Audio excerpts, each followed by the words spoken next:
Olá, meus amigos, sejam bem-vindos a mais um vídeo de perguntas e respostas sobre a série do Santuário Celestial. Se você assistiu toda a série, você viu que no último vídeo nós afirmamos sim que o Santuário Celestial teria sido ungido. E eu vi que algumas pessoas ficaram contrariadas, ficaram tristes, né? E alguns até pensam que há um prejuízo para a doutrina adventista, que isso não seria bom, que isso seria derrubar aquela plataforma de verdades harmoniosamente construídas. Então, Anderson, nós montamos esse canal aqui, Adventismo Vivo. Eu vou contar um pouco para você. O propósito é que as nossas doutrinas, a nossa identidade adventista estivesse bem viva dentro da minha, dentro da sua mente, dentro da mente dos jovens de nossa igreja e que nós pudéssemos cumprir a nossa missão de proclamar as 3 mensagens angélicas. Então, a ideia aqui é estudar as nossas doutrinas, fortalecer os fundamentos da nossa fé. Então, esse é o objetivo. Vocês percebem aí nos comentários da lição que nós queremos resgatar esse adventismo bíblico, esse adventismo que estuda o espírito de profecia. Então, nós, ao defendermos a unção do santuário, de maneira nenhuma queremos reinventar ou modificar a doutrina do santuário, que é um dos pilares da nossa fé e que desde o início nos acompanha. Mas muitas pessoas acharam que há um prejuízo. Eu já vou me adiantar aqui, Anderson, e dizer, eu não vejo que há um prejuízo, porque em momento algum nós deixamos de defender o ministério de Cristo no lugar santo, né, o ministério de intercessão até 1844 no lugar santo, e depois de 1844 no lugar santíssimo, né? Nós em nenhum momento deixamos de defender, e ele não modifica nada da doutrina do santuário, como você pôde verificar ali na nossa série. Mas, Anderson, você acha que pode prejudicar a doutrina do santuário? Não, de maneira nenhuma. Como você acabou de dizer, nós reafirmamos na série do santuário a compreensão tradicional adventista, baseada nas Escrituras, na compreensão correta de textos de Levítico, de Hebreus, de Daniel e de Apocalipse, de que quando Jesus subiu aos céus, ele iniciou o seu ministério no lugar santo do santuário celestial, o ministério de intercessão. Esse ministério de intercessão e também de governo do reino da graça, de governo da igreja, Jesus envia seus anjos para fortalecer seus servos aqui na terra. Esse ministério se estendeu desde a ascensão definitiva de Jesus ao céu no ano 31 até 1844, quando se encerrou o grande período das 2.300 tardes e manhãs. Em 1844, nós defendemos, reafirmamos na série do santuário, que somente aí Jesus entrou no Santo dos Santos para realizar a segunda fase de seu ministério, o ministério de intercessão, mas também de condução do juízo investigativo, a seleção dos súditos do reino, que a Bíblia chama de juízo da casa de Deus. Esse juízo da casa de Deus, essa segunda fase do ministério intercessório de Jesus, se realiza no lugar santo dos santos, na segunda divisão do santuário, e começou em 1844. A obra de intercessão não terminou, simplesmente uma nova atividade foi agregada, a de juízo da casa de Deus. Então, a nossa afirmação com base nas evidências da Bíblia e do espírito de profecia que apresentamos, de que quando Jesus, na sua ascensão provisória, temporária, inicial, ali no domingo da ressurreição, no primeiro dia da semana, Jesus teria entrado no Santo dos Santos para ungir o santuário, para ter o seu sacrifício reconhecido e confirmado, ocasião em que Deus declarou que o sacrifício de Jesus foi válido, isso de maneira nenhuma afeta, prejudica ou atrapalha a compreensão tradicional adventista sobre o ministério celestial de Cristo em 2 fases. Ok, então a unção do santuário, segundo nós expomos, não afeta, não prejudica a doutrina adventista do santuário. Agora, algumas pessoas nos comentários, em conversas particulares, eu vejo que eles sustentam uma outra posição relacionada a um outro ponto. Qual é o ponto?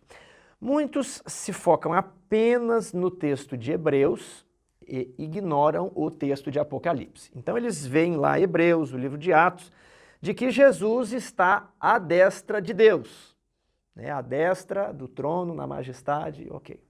Então eles raciocinam assim, olha, o trono está no Santíssimo. Então se Jesus está à destra de Deus, Jesus teria subido para ungir o santuário, aliás, ungir o Santo dos Santos, o santuário como um todo, e o Santo dos Santos. Ele foi visto por Estevão à destra de Deus, aonde? No Santíssimo. E ele, o tempo inteiro, esteve no Santíssimo. Então, ele foi ungir o Santo dos Santos, porém nunca mais saiu do Santo dos Santos, nunca mais deixou o Santíssimo. Então, qual o arranjo que essas pessoas fazem com a doutrina do santuário? O arranjo é o seguinte, olha, Jesus foi ungir o santuário, foi ungir o Santíssimo, e ficou lá no Santíssimo à destra de Deus, no Santo dos Santos. Então eles estão ignorando toda aquela exposição que fizemos do trono, do carro de nuvens, que o trono está no Santo. Então Jesus ungiu o Santo dos Santos, Deus estaria no Santíssimo e Jesus ficou lá até 1844, até agora. Ele nunca saiu, ele nunca voltou para o Santo. E como então é feito um arranjo para que isso não prejudique, segundo esses expositores, a doutrina adventista? Aí eles vão falar em fases. Então, Jesus, apesar de estar no Santíssimo, houve uma fase no primeiro compartimento até 1844 e depois houve uma outra fase no Santíssimo após 1844. Então não haveria uma movimentação geográfica, né? Não haveria um trono no santo, carro de nuvens, não existe nada desse esquema. Jesus foi ungir, né? Vimos que a unção em si ela não é prejudicial, mas olha esse detalhe, ele foi ungir, foi para os santos dos santos e nunca mais saiu do Santo dos Santos. E o que acontece é apenas uma mudança de fase. Qual a sua opinião e como isso afeta a doutrina adventista? De modo positivo ou de modo negativo? Bem, primeiramente, quero ressaltar que tudo isso que você disse é o que alguns estão sugerindo, é o pensamento de alguns. Não expomos isso aqui. Não é o que nós estamos propondo. Alguns estão argumentando nesse sentido, como o Tiago falou, de que Jesus foi para o Santíssimo, quando subiu ao céu, ficou no Santíssimo, porém ele cumpre no Santíssimo o seu ministério em duas fases. Primeiro, ele realizou a fase que dizia respeito ao lugar santo, mas lá no Santíssimo, e que depois, de 1844, ele, já estando no Santíssimo, passou a cumprir a fase que diz respeito ao Santíssimo. Ou seja, as duas fases são cumpridas com Jesus no Santíssimo. E você está questionando, isso traz algum prejuízo? Isso é positivo? Isso é negativo? Bem, eu digo em primeiro lugar que essa exposição feita dessa maneira não encontra amparo no espírito de profecia. Nós mostramos isso na série do Santuário. Mas antes que alguém escreva ali, essa doutrina de vocês é baseada em Ellen White, nós queremos dizer que não encontra amparo, primeiramente, no Apocalipse também. Sim, mas é porque eu ia detalhar isso em seguida. Eu quero dizer para os nossos irmãos, estou falando primeiramente para os adventistas. Aliás, esse canal ele tem o nome Adventismo Vivo. Ele, em primeiro lugar, é dirigido a adventistas. Então, falando aos nossos irmãos adventistas, essa exposição de que Jesus foi ao Santíssimo e ficando no Santíssimo durante todo o tempo, ele cumpre primeiramente a fase do Santo e a partir de 1844 a fase do Santíssimo, isso não encontra apoio no espírito de profecia. No livro Primeiros Escritos, no livro História da Redenção, no livro O Grande Conflito, em outros textos de Ellen G. White, ela é clara, ela é expressa no sentido de que Jesus atuou no lugar santo do Santuário Celestial até 1844 e que em 1844 ele entrou para o Santo dos Santos para realizar a obra de purificação do santuário. Já falamos isso em outros vídeos. Ele podia sair do lugar santo durante esse período? Podia. Podia. Mas o ministério, geograficamente, é realizado no lugar santo. Essa questão que alguns suscitam, mas vocês estão confinando Jesus no lugar santo. Isso é como que uma forma de despistar ou desviar a atenção da verdadeira questão que está envolvida. Quando nós falamos que Jesus ficou no lugar santo, queremos dizer que o ministério é realizado no lugar santo. A corte celestial estava reunida no lugar santo, toda a atividade era desenvolvida no lugar santo. Só reforçar um ponto, essa afirmação nossa de que o ministério é localizado geograficamente no lugar santo, ela não é feita por meio de um raciocínio, de uma especulação, de uma filosofia. Ela é decorrente do texto. Agora, essa pergunta retórica, então você está confinando Jesus no lugar santo? Aqui sim é o raciocínio filosófico, né? Você faz uma pergunta retórica e possivelmente então como essa resposta recebe um não, então você retira ali essa ideia de que deveria haver um movimento geográfico, porque os céus dos céus não pode conter a Jesus, então o lugar santo não poderia conter, e aí no fim por que ele vai ficar no lugar santo? Mas, voltando à questão proposta, a compreensão tradicional adventista do ministério de Cristo em duas fases está intimamente atrelada aos locais distintos em que essas fases são realizadas.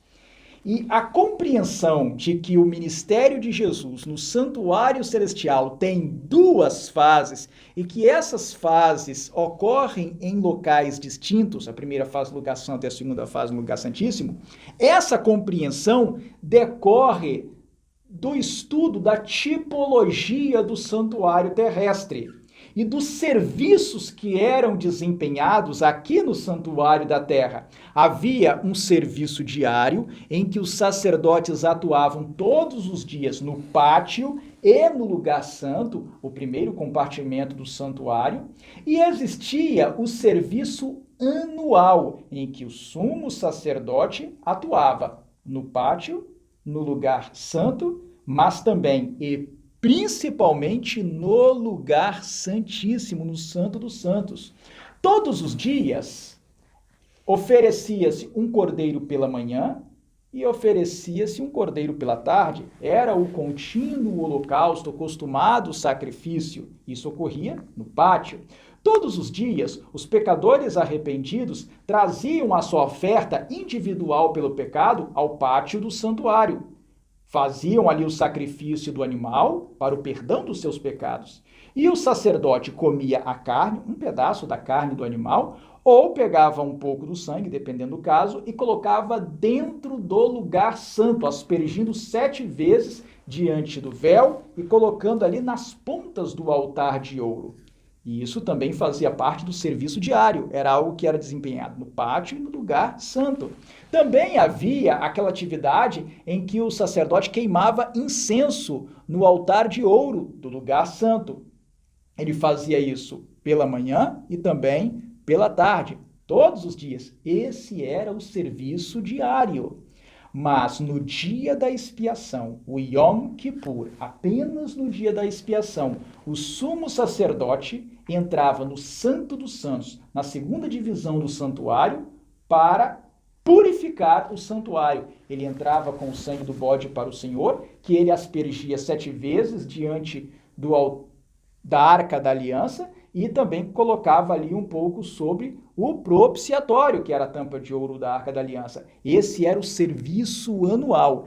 É a percepção de que os serviços do santuário se dividiam em serviço diário e serviço anual. Serviço diário que era realizado no pátio e no lugar santo, e serviço anual que, além de ser realizado no pátio e no lugar santo, envolvia especialmente o lugar santíssimo. É essa percepção que nos leva a compreender que o ministério de Jesus no santuário celestial também é desempenhado em 2 fases. Uma primeira fase de intercessão, que é realizada no lugar santo, e uma segunda fase de intercessão e juízo, que é realizada no lugar santíssimo.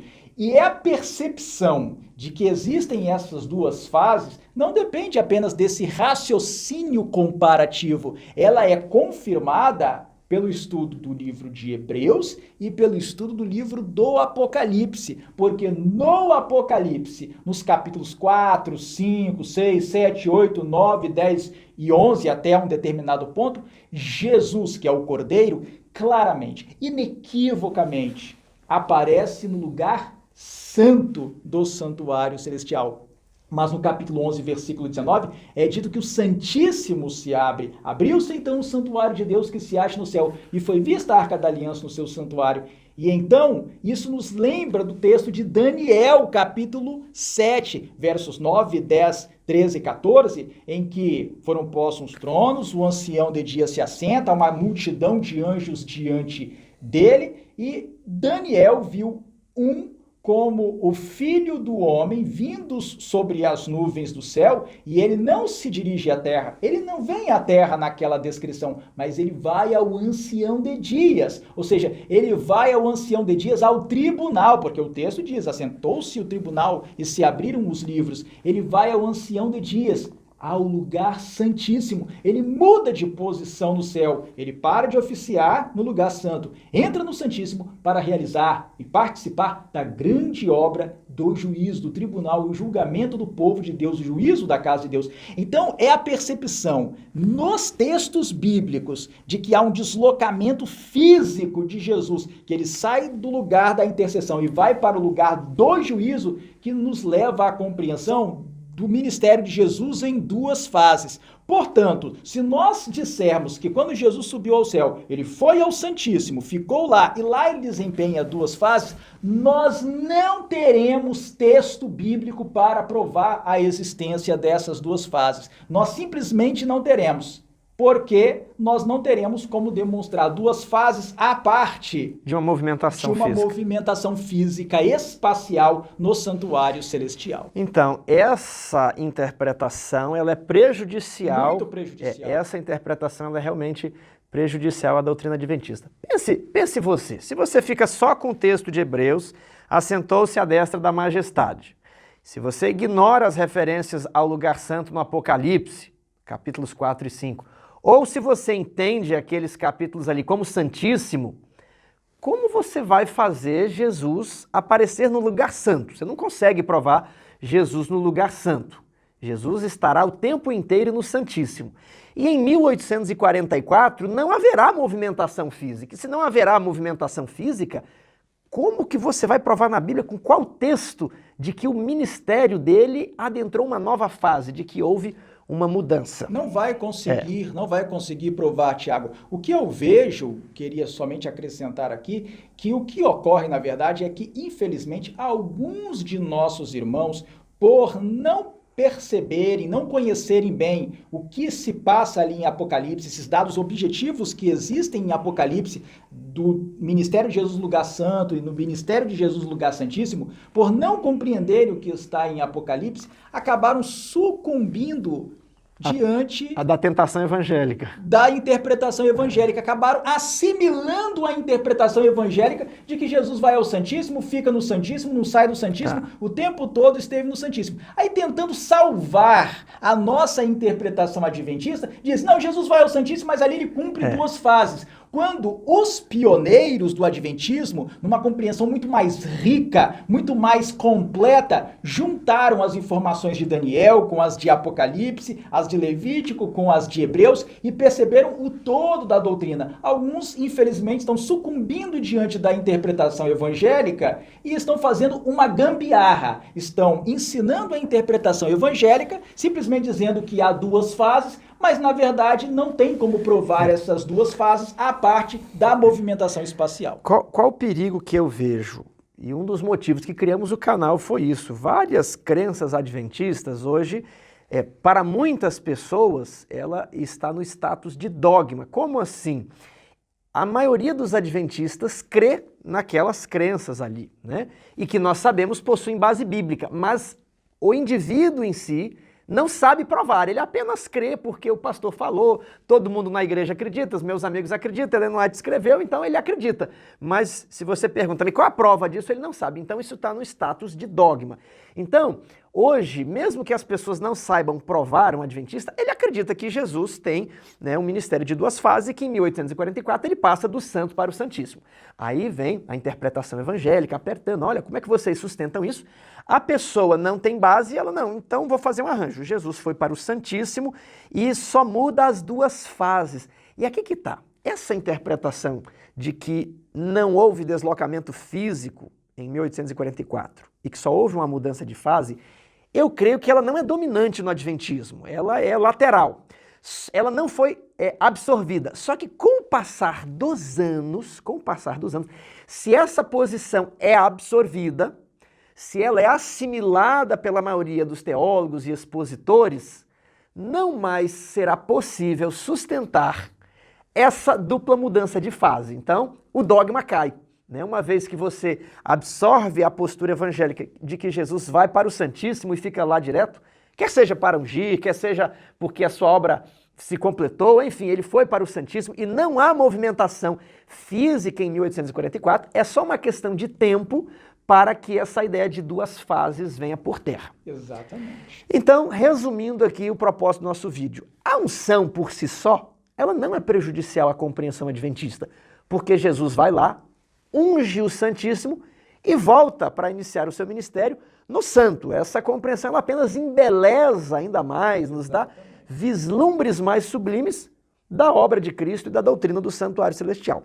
Já essa postura de que Jesus vai ungir, e o problema não é unção, mas ficar no Santíssimo, e ele não volta mais para o santo, não há mais um deslocamento físico, existe apenas uma mudança de fase, ela não encontra amparo nas Escrituras, e se assimilada, ela é prejudicial, ela derruba a doutrina do santuário. E derruba o quê? Derruba a ideia de um juízo investigativo, onde existem livros, onde as pessoas serão testadas e provadas, onde existe a necessidade, a ênfase na obediência aos mandamentos de Deus. E aí, se você destrói também o juízo investigativo, isso muda a compreensão soteriológica adventista do plano da salvação. E os adventistas, eles enfocam a fé em Jesus e os mandamentos de Deus. E uma vez então que você derruba o santuário e o juízo investigativo e tem uma alteração no plano da salvação, os mandamentos perdem o seu papel e já não haverá mais também uma ênfase na guarda do sábado. Por que guardar o sábado?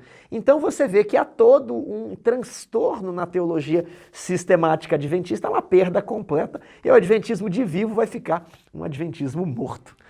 Mas esse não é o nosso propósito, e que o adventismo, que as doutrinas bíblicas estejam bem vivas no seu coração, que você, de maneira apaixonada, de maneira vibrante, possa proclamar as 3 mensagens angélicas: temei a Deus e dai-lhe glória, porque é chegada a hora do seu juízo. Saber que isso constitui o Evangelho eterno. Que Deus os abençoe, meus amados.